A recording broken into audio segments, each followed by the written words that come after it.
გადაცემა, რომელსაც ყველამ უნდა უყუროთ. თემა, რომელიც თითოეული ჩვენგანის, ჩვენი ოჯახის წევრების, ჩვენი შვილების ჯანმრთელობას ეხება. პური, კარტოფილი, კარაქი, სოიო, ბანანი, ლობიო, კომბოსტო, ყავა და ასე შემდეგ. არის თუ არა უსაფრთხო ის საკვები, რომელსაც ყოველდღე ვყიდულობთ. რითი ვიკვებებით? რატომაა დაშვებული ჩვენთან ის, რაც ევროპის ქვეყნებში აკრძალულია ან განმასხვავებელი ეტიკეტით იყიდება?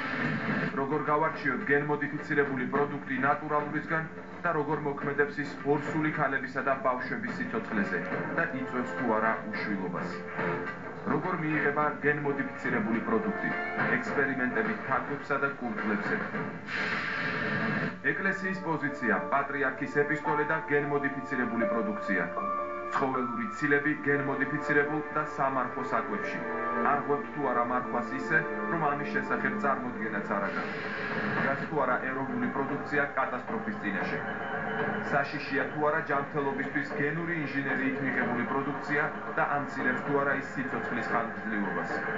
არგუმენტები, განსხვავებული აზრები და დებატები სტუდიაში. სანაიას რეპორტაჟი. ფრანკენშტეინის სურსათი. შაბათს, საღამოს 9 საათზე. პირველ ათზე.